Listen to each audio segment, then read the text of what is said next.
Swayam Prabha. Digital India. Educated India.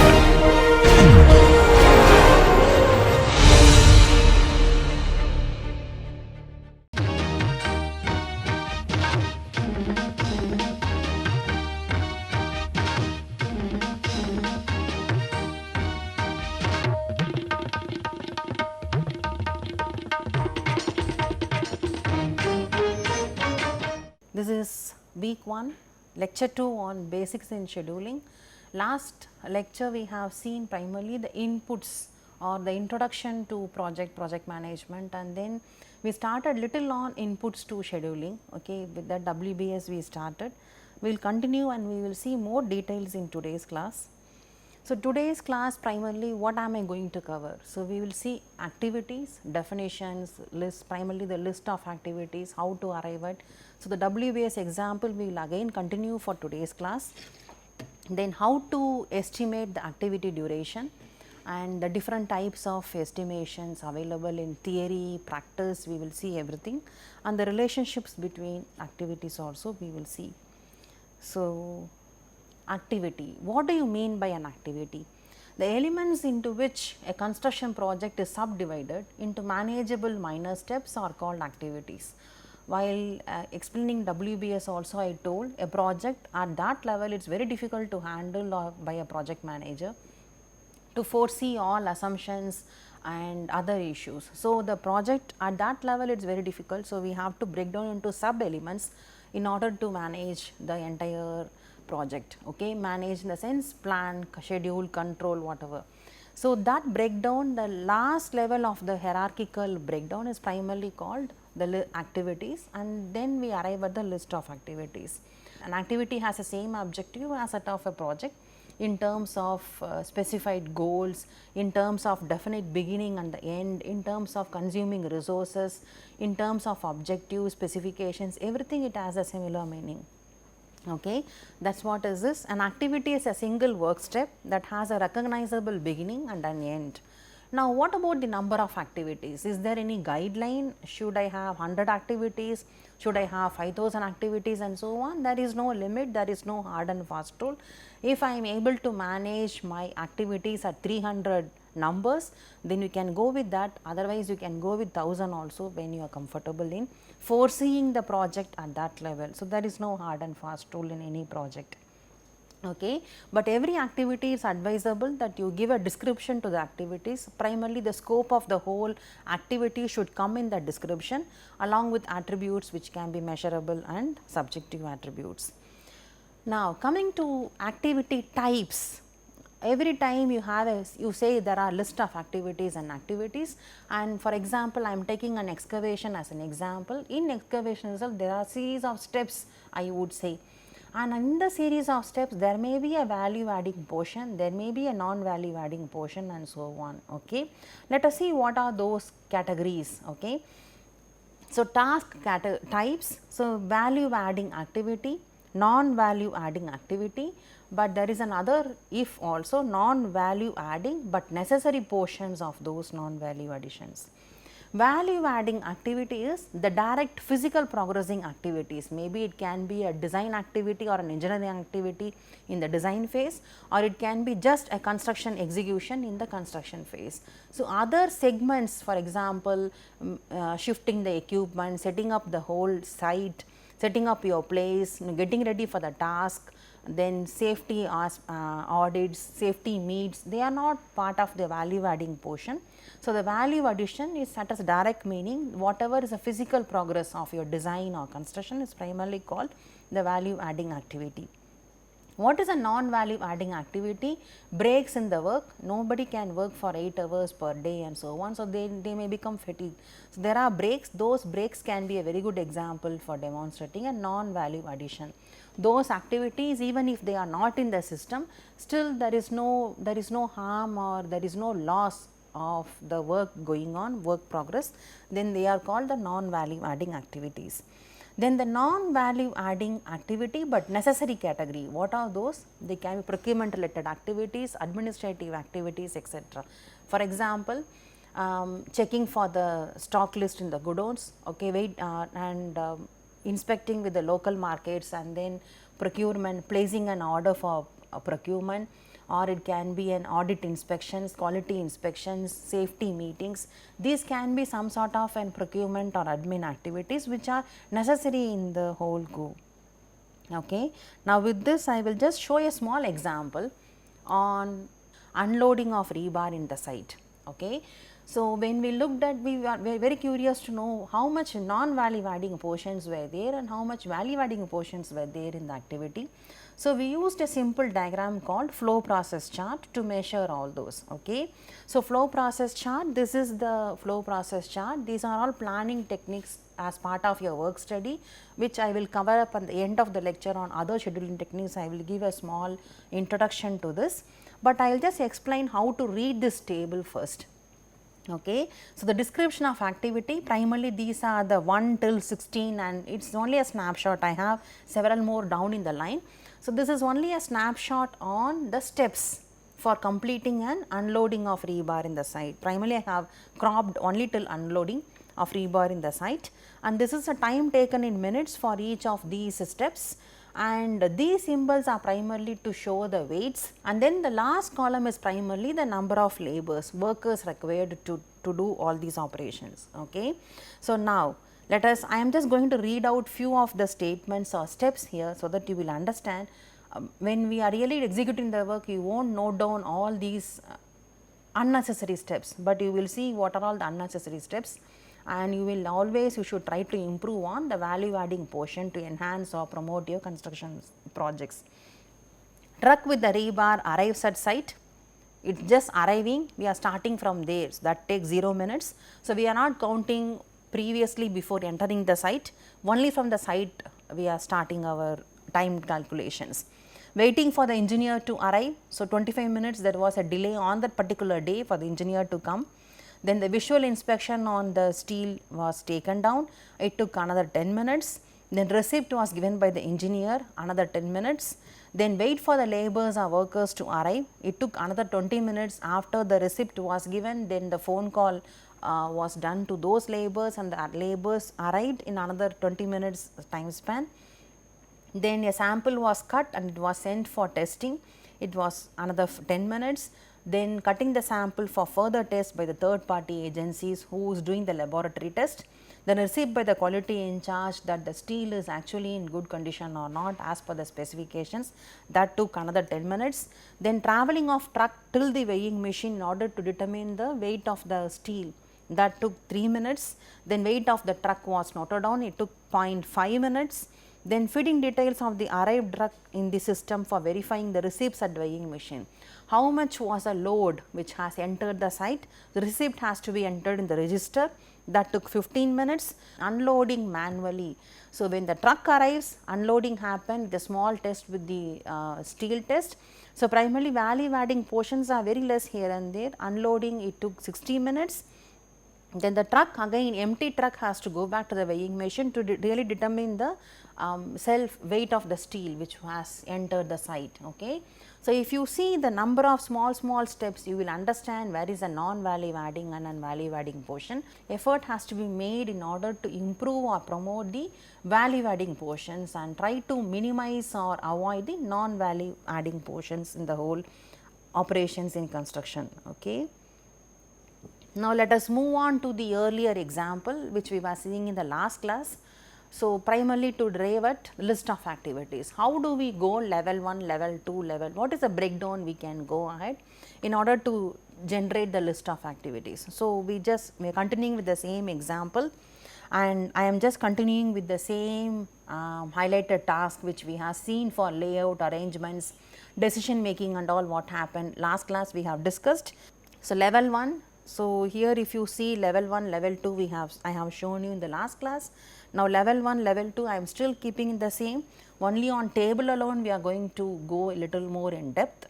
Okay. Dimensions of the table, so arriving at that is one activity, finishing the tabletop and what is the make for the tabletop vertical panels, that is another activity, keyboard tray, drawer unit, footrest. So, these are all the different I would say parts or segments of the table, and wherein if you are planning to customize the table inside, then you may have to procure material, ask for carpenter to make it. So, separate specifications also follows along with each of these activities. Wooden table dimensions is 3 foot 7 inch, length, breadth was 2 foot and 2 foot, and the height was 2 foot and 6 inch. Okay. The finishing on the top and vertical panels was 25 mm thick plain moisture resistant block board, and the keyboard tray was planned as 0.9 mm thick, and the width dimensions and all are given with a single extension stroke. Only one extension was possible in the keyboard tray. The drawer unit, one drawer cum pedestal, cabinet pedestal of 18 inch width was planned for full depth of the height, for full height of the table was planned, and it is to be made of laminated MR blockboard of 20 mm, that was planned for.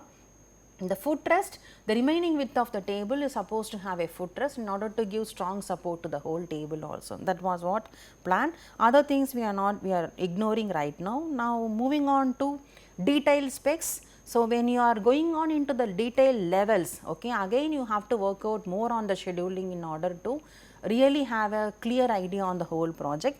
Detailed specs I am not going to read out, but you can understand this is how everybody starts looking at the projects. Okay. Now, what are the options available for me? Either I go for customized options like bringing in a carpenter, negotiating with a carpenter and then making him do it in the same customized in the same site, or like here I can order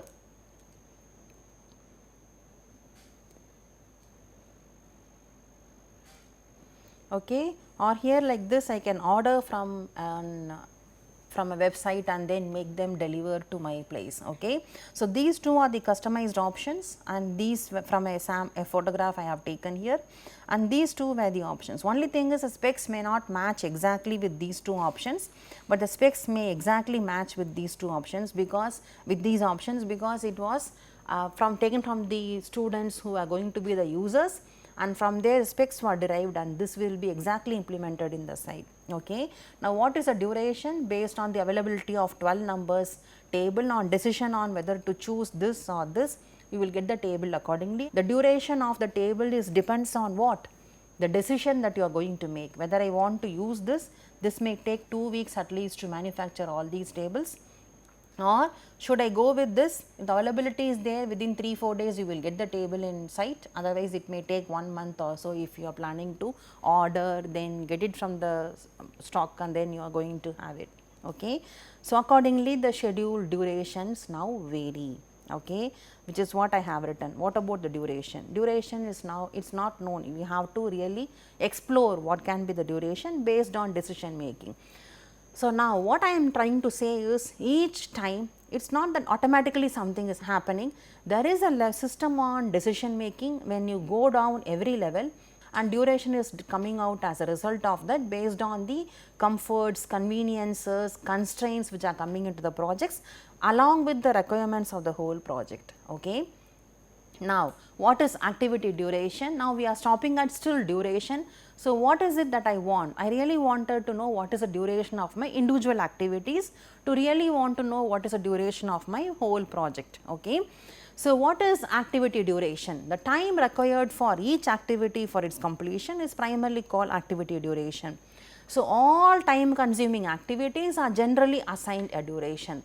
Now, how long this duration of an activity can be? So, for example, if I have an activity which says like 3 months, 5 months and so on, should you really keep it as same, or should you break down the activity into sub activities so that you are able to have a smaller duration? Again, just like how I told in the activities case, there is no hard fast rule here, there is no thumb rule on how much the duration should be. If you are able to manage at whatever level you want, you can still go ahead, but generally it is advisable to keep it in work days or working months rather than in working hours. That is the only suggestion you will see in many textbooks. Okay. Now, what is the most difficult time managing activity is estimating the correct time which will take for completing a project. Okay. Defined work unit, for example, it can be setting up a lab, or it can be setting excavation work, it can be a reinforcement, concreting activity, If you do a low estimate, what happens is schedule may look, we may be finishing earlier, you may be committing saying that I will be finishing my entire project in 1 year, but as such on site it may take beyond. If you are doing really a high estimate, you may show that it may be taking so much days, like months and days, but actually you could have wrapped it up and finished it up fast, and you may end up in paying more overhead costs, lethargic, slow progress of work. So there are many problems which will happen. So the difficult challenge is how you are estimating a activity duration, so which is really challenging. So what assumptions people use when they are deriving a duration of an activity?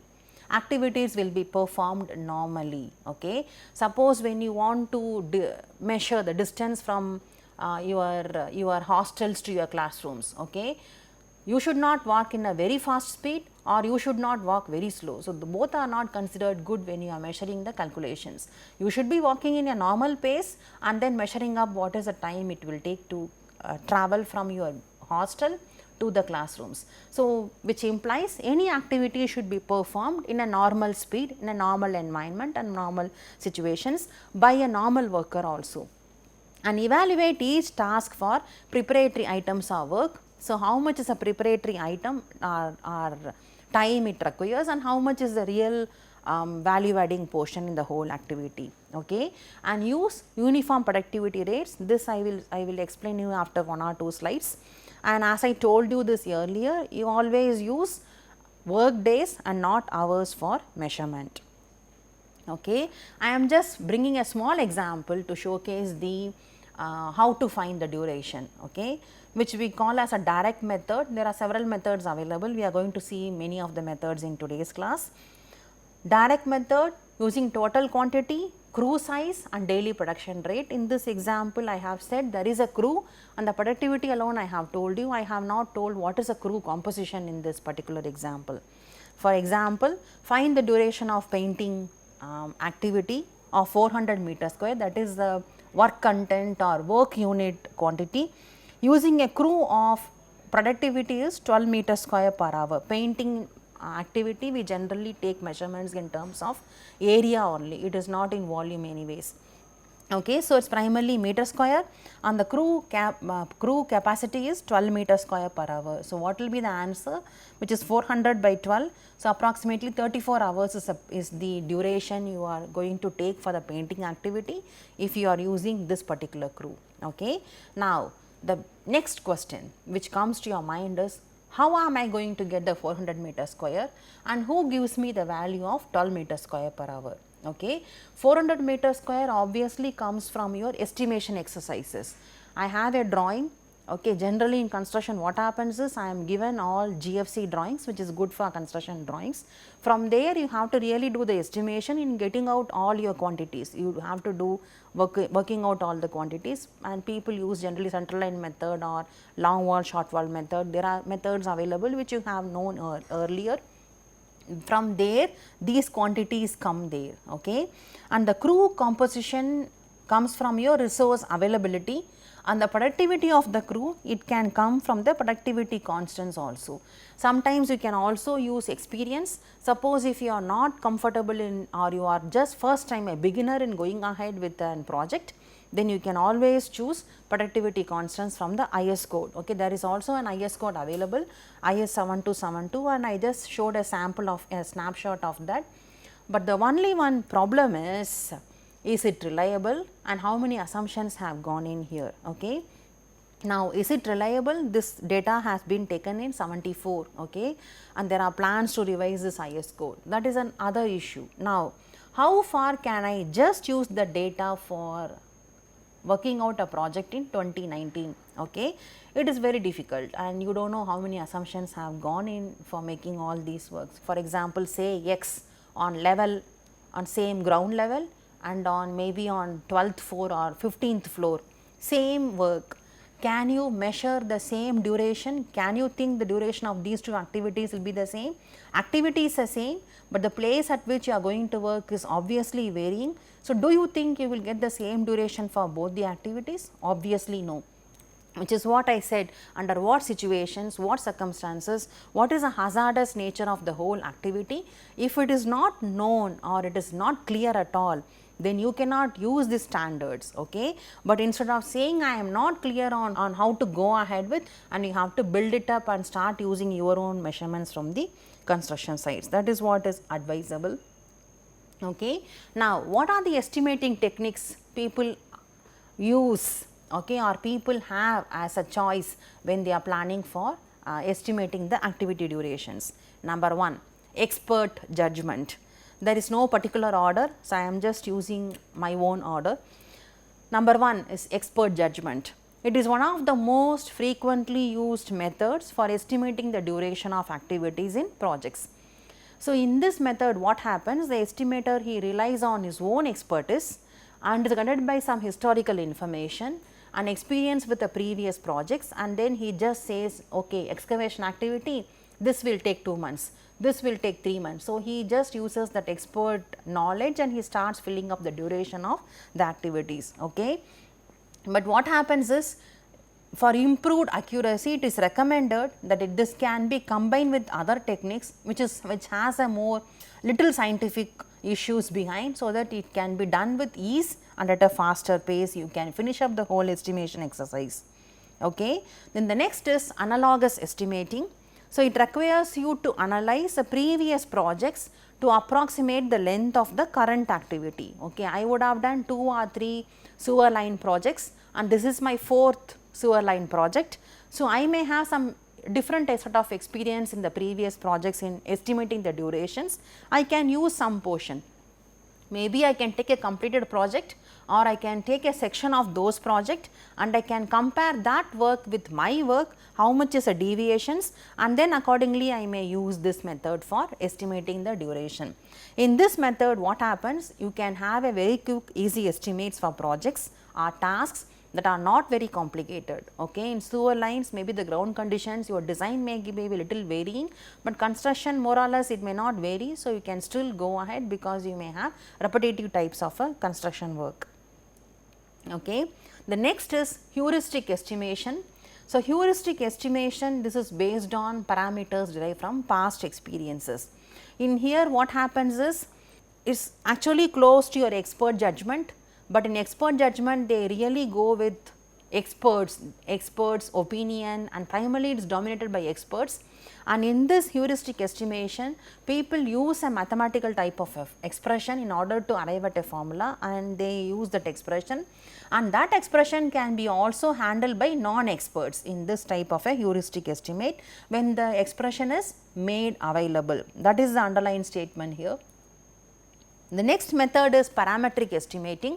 As the name implies, it primarily talks about parameter is nothing but a small last element in a whole WBS structure. Okay. For example, an activity can be design of a beam or a slab, and the parameters can be thickness of the slab, cover to the reinforcement, and spacing of the reinforcement. It can be so many issues. Okay. Same way in this parametric estimating, I have 2 similar projects. I have done one project very earlier, and the project which I am going to estimate is right now here in front of me.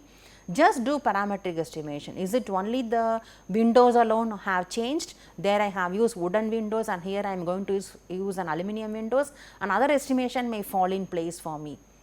Okay. So, that type of a model you can still see and you can still capture from there, and you can compare, and then you can do. So, parametric estimating uses the statistical correlation that exists between a set of historical data and a series of delineated list of other variables. Parameters based on size, footage or other scope related values can be used to produce time and cost estimates for the related work. The process of creating a formal parametric model is to collect data from thousands of past projects, and from this produce a regression type of a model. And this technique can be applied to any situation in which sufficient historical data are not available, which is what I have told earlier.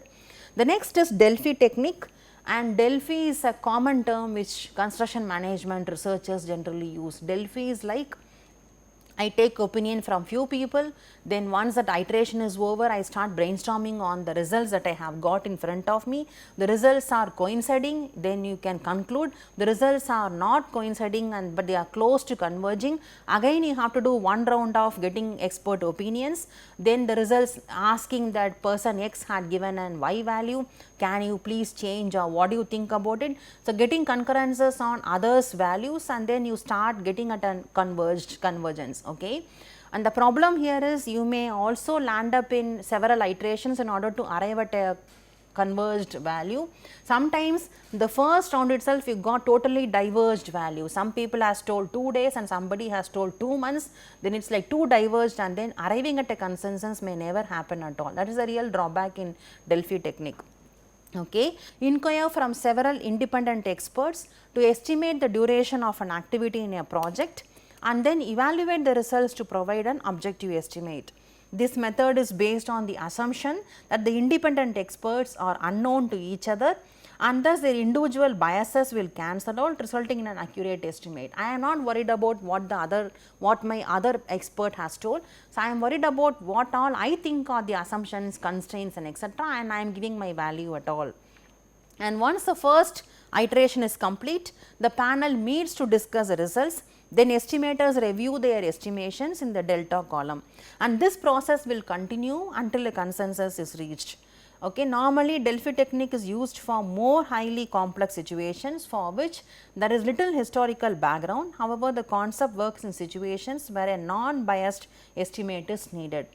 Because this technique seeks estimates from multiple participants, it tends to remove the bias and politics that may happen rather than going with only one expert judgment. I am just assigning a person for giving his data, and so he will give only his value, which may be more close to the actual or which may be too deviating from the actual. This can eliminate all those errors because I am taking opinion from several parties. One of the drawback is, as I told you, is the amount of time it can take for the panel of experts to reach a consensus. There are other methods also on estimating. Okay. So, these techniques which I would say, starting from expert judgment, analogous estimation, heuristic estimation, parametric estimation, Delphi technique, and so on, I will show you the problems with practical examples. Let us take now one practical example. A very simple earth moving operation. This is a very classical example, and researchers in construction management group use this example very widely for explaining a simulation exercise. There is a simulation cyclic operation here, and for that they use this example very widely. Okay. So, what is this earth moving operation example? Let me explain this figure first. I am having an excavator. So, excavator is here. So, which does the earth cutting operation. Then the next step, once the earth is cut, so primarily I am just doing my earth excavation work and cutting the soil, the first layers, and then depositing the soil in somewhere else. Okay. The next is loading operation. So, I need a loader and a dump truck for loading all the excavated earth onto the truck. So, it does only the loading operation. So, after one truck is fully loaded up, the next truck comes and the loader keeps on loading up onto the next truck. Okay. And the next is hauling operation. Hauling is nothing but moving on road with the truck. So, this is primarily the hauling operation. The dump truck is actually leaving the site, it is going to dump the soil somewhere. Okay. This entire process I have shown it on a diagram right now. So, I have a project site. Okay. So, the project site is the essential resource for me in order to do the earth moving operation. So, I am having first activity called earth cutting. Then I have loading, hauling, dumping, return, and then the trucks return back, empty trucks return back to the loading site, wait in the queue in order to have the next loading operation to go on. Okay. And the soil is dumped in a place, in a marked destination B. Okay. Here what happens, the movement of earth, let me erase all this.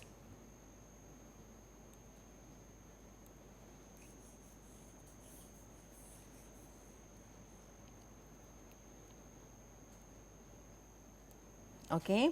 What happens to the movement of the earth?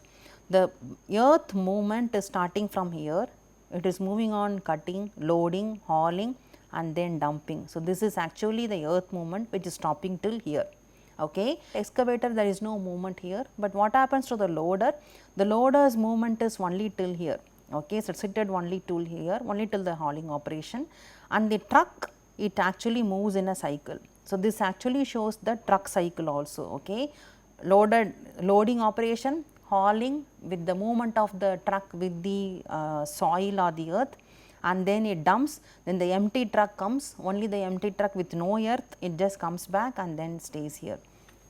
So, there are now so many activities which you have to match now, okay, and 3 equipments are there in this exercise. Now, let us start the example now. Now, what is the duration? I am just starting up with a simple example. What is the duration of excavating 3000 meter cube of earthwork using the following 3 equipments? Okay. I have now excavator, loader, and I am using a 3 truck a combination to match up the loader also. This is the first cut decision we have made, okay, and the quantity of excavation to be done is 3000 meter cube. Now, what are the production rates? Production rates can be obtained from the manufacturers also.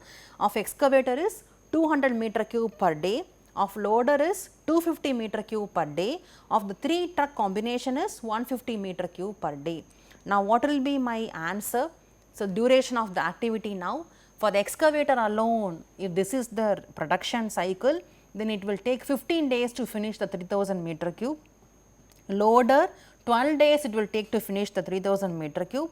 3 trucks combination, it will take 20 days to finish my 3000 meter cube. And hence, what about the actual duration of this whole activity? So, it needs 20 days because the truck cycle also has to be matched up. So, I need 20 days to finish up my entire exercise on this 3000 meter cube of excavation. Now, what do you see here? One just excavator is used for 15 days. My trucks are completely used in the 20 days duration. My excavator is used only for 50 days and 5 days it is idle. And what about my loader? And the loader I am using only for the 12 days and the 8 days I am going to pay for the idle equipment which is going to rest in my site. Okay. Now, let us rethink the combination. So, loader is underutilized, which is what has been identified. If 4 trucks are planned to be used, what will happen to the productivity? The productivity, just use interpolation. So, you will get at least 200 meter cubes per day, and the duration of this 4 trucks combination will be 15 days. So, what will be the actual duration of the whole activity now? 15, 12, and this 3 trucks will be changed to 4 trucks, and I will have 15 here. So, the duration of this entire activity will be now 15 days. So, loader is not utilized only for 3 days, which is not too bad a option compared to the earlier case. Okay. Now, what happens is there is a flow process here, which is what I wanted to say here, and when I was explaining this example also, I showed all the flows. Why? Because when you are deriving the duration of excavator, loader, trucks and so on, you cannot view everything as independent activity. You have to match with the flow. Okay. So, that is where I showed the cycles, I explained the flow process also. In the earlier case also, why I brought in scheduling estimating techniques is, you cannot look at one activity and see only that and then go ahead, you have to match the whole process. Okay. So, for example, the flow process has to be matched. Now, I am giving one critical situation right now. Let us assume the duration for the haul, dump, return cycle, let us assume it takes 15 hours. Okay. Now, what happens here? I am having my excavator which just cuts earth, okay, and the loading operation is going on. So, 12 days it takes to finish up the process, okay, and how many trucks I am going to use? 4 trucks. So, when the first truck is gone, second truck comes and it goes on. Then what happens? By the time the 4th truck is supposed to be over, the first truck which has gone on for dumping the soil has to come back and wait in the queue. Okay. Suppose if the duration for the haul, dump, return, it's just you are not very clear on what is the duration it takes. In peak hours it may take 25 hours, in no peak hours it may take 15 hours. Some situations like this arise. What will happen now? You may have to make the loader wait and the excavator also to wait, and you may have to pay for other equipments. Okay. So, under those situations you may have to think of increasing the loader and the truck combination, or you may also have to think of an option wherein the loading can also do the hauling exercise. Okay. So, there are several options available. Accordingly, resource has to be changed, modified, or then you have to match up with the flow process. So, which is what I would like to tell here right now.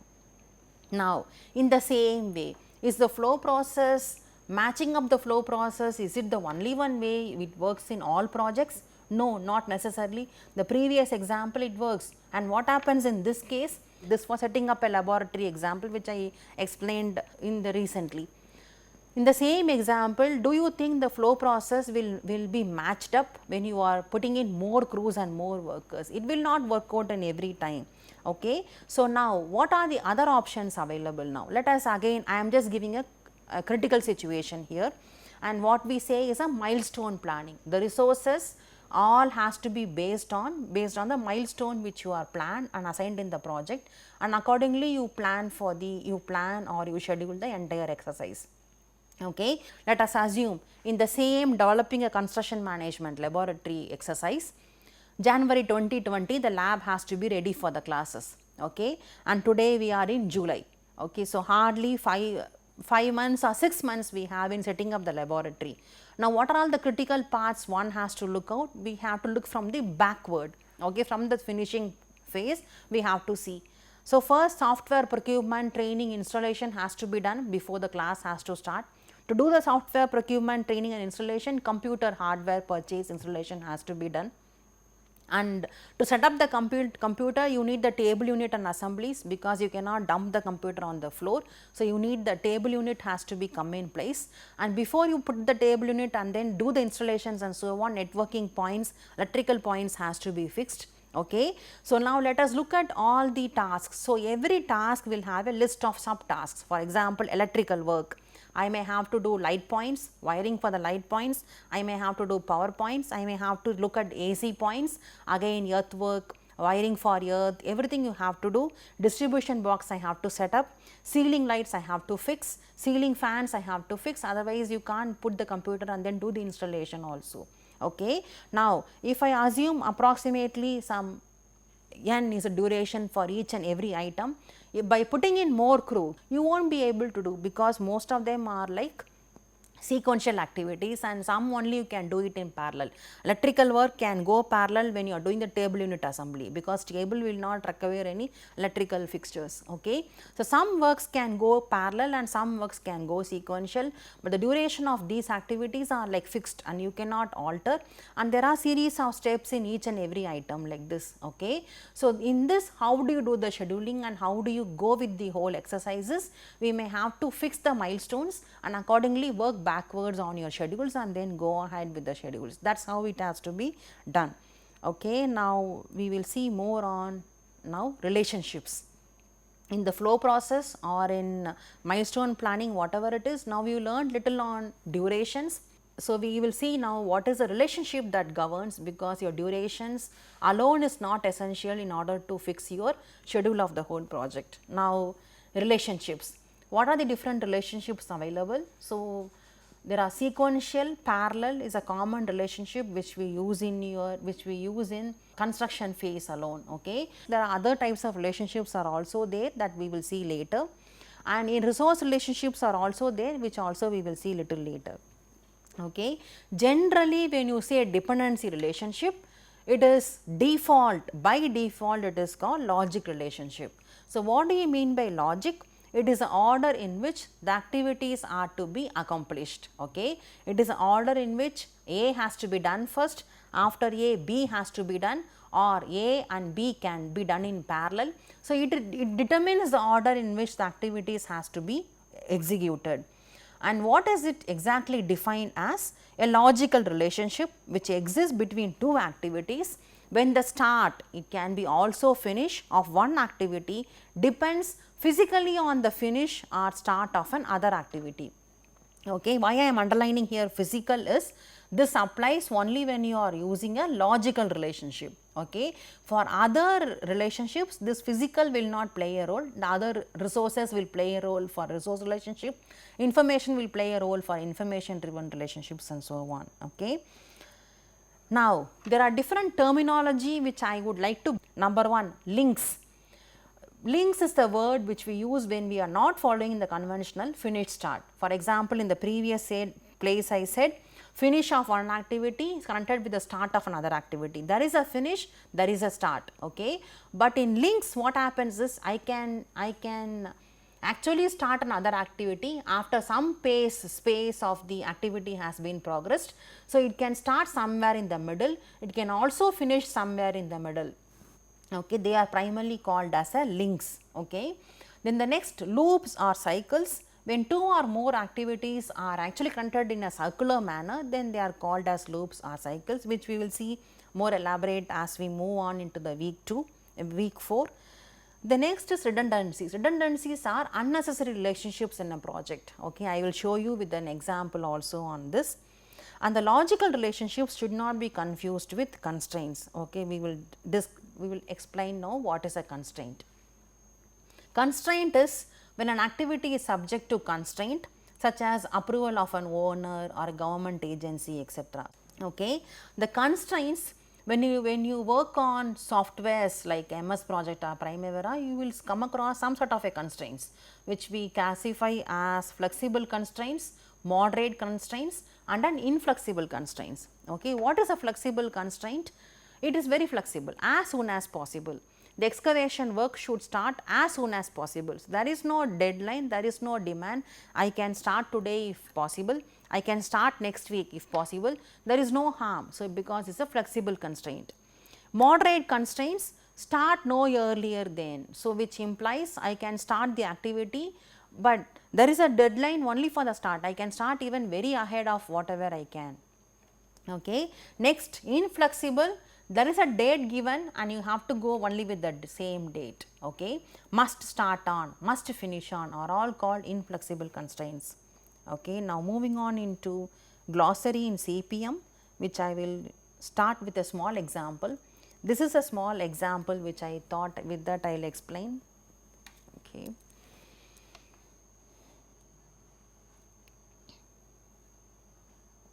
Okay. Now, this is a simple example and I have written A, B, C, E, D, F. How to draw this network, how to represent this, we will see in the next class. But this is a simple network diagram, okay. We are actually moving into network schedules on critical path method. And before going into the network schedules on critical path method, some terminologies in critical path method, then we will go with the proper introduction on that. So, there are two terms in any network schedules. One is called activity, and you know what is an activity. Any activity is something which has a definite start, definite end. So, there is a time duration for this and there is a duration for all these activities, then it is called as an activity. An event is just a single step in the whole exercise. It can be start of the activity or it can be end of the activity, that is primarily called as an event.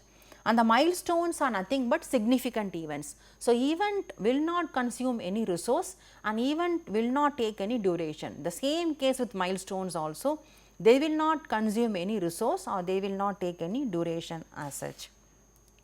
Okay. Then next, predecessor activity and immediately predecessor activity. I am having an activity called G. I am just taking this example as G. Okay. So, for G, F, C, D all are predecessor activities, but F is an immediately predecessor activity. The activity which just precedes the current activity we call as IPA and all others are primarily called the PAs. Now, same case successor activities, I am just choosing an activity called D, okay. F, G both are successor activities to D, but F is the immediately succeeding activity to D. Okay. Next, redundancies, for which I have to erase the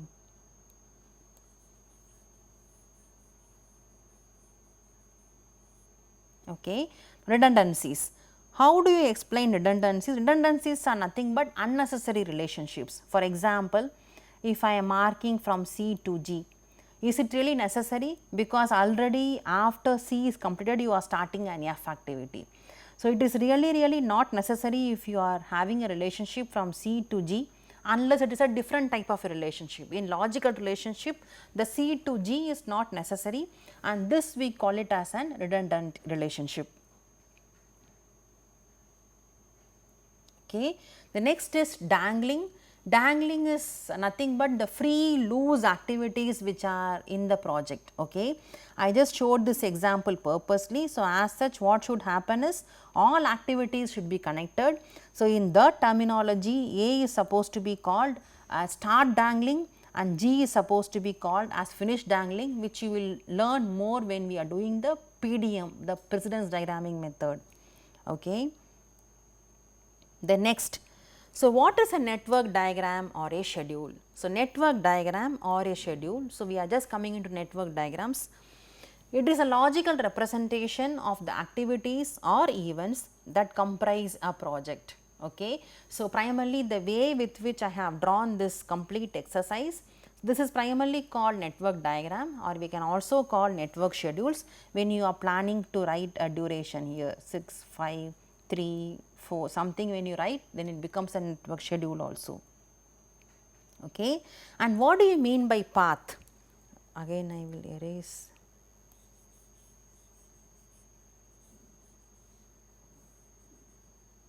Path is nothing but the connection between all activities. For example, here how many paths I have? I have A, B is one path, C is one path, C of G is one path, then D of G is another path.